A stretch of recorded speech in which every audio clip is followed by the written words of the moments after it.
on the virtue of daring.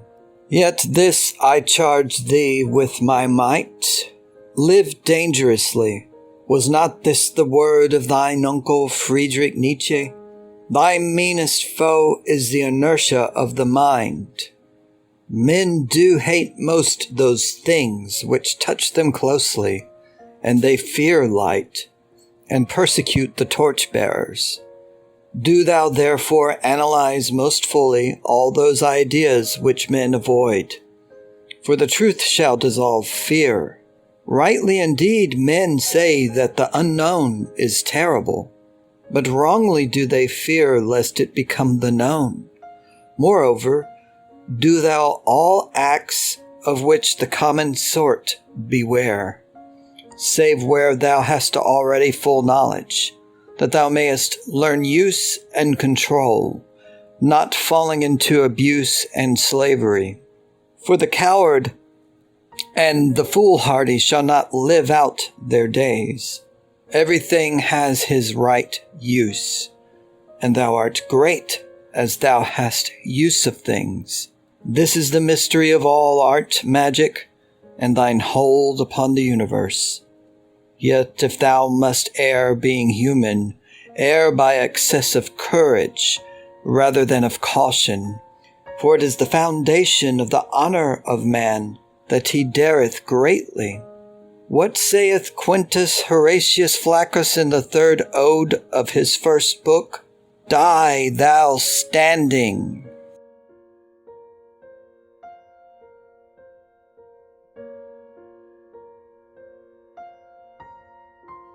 On the art of training the mind. Mathematics. De art mentis colendi. Mathematica. Now, concerning the first foundation of thy mind, I will say somewhat. Thou shalt study with diligence in the mathematics, because thereby shall be revealed unto thee the laws of thine own reason and the limitations thereof. This science manifesteth unto thee thy true nature in respect of the machinery whereby it worketh, and showeth in pure nakedness, without clothing of personality or desire, the anatomy of thy conscious self. Furthermore, by this thou mayest understand the essence of the relations between all things, and the nature of necessity, and come to the knowledge of form. For this mathematics, as it were, the last veil before the image of truth, so that there is no way better than our holy Kabbalah, which analyseth all things soever, and reduceth them to pure number. And thus, their nature being no longer coloured and confused, they may be regulated and formulated in simplicity by the operation of pure reason, to thy great comfort in the work of our transcendental art, whereby the many become one.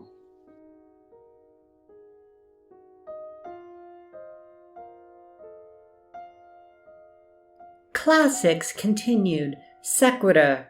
My son, neglect not any wise the study of the writings of antiquity, and that in the original language, for by this thou shalt discover the history of the structure of thy mind, that is, its nature regarded as the last term in a sequence of causes and effects, for thy mind hath been built of these elements, so that in these books thou mayest bring into the light thine own subconscious memories. And thy memory is, as it were, the mortar in the house of the mind, without which no cohesion or individuality possible, so that the lack thereof is called dementia, and these books have lived long and become famous because they are the fruits of the ancient trees whereof thou art directly the heir, wherefrom, say I, they are more truly germane to thine own nature than the books of collateral offshoots, though such were in themselves better and wiser.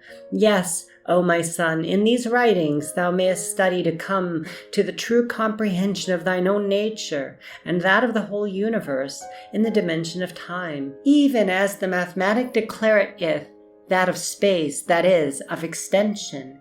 Moreover, by this study shall the child comprehend the foundation of manners, the which, as saith one of the sons of wisdom, maketh man.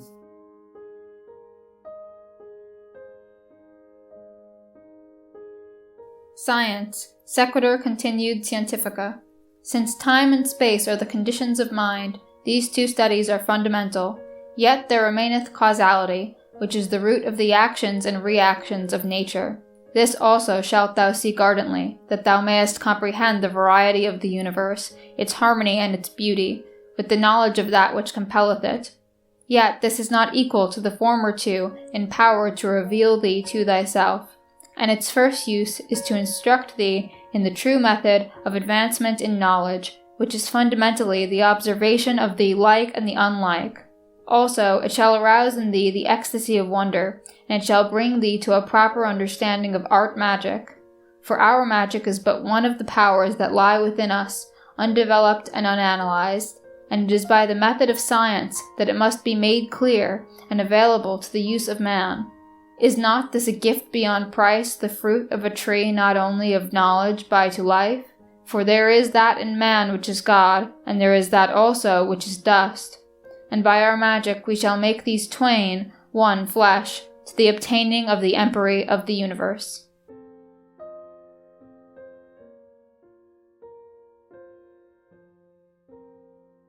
How magical law works. De modo quo operet lex magica. Give ear attentively, O my son, while I expound unto thee the true doctrine of magic.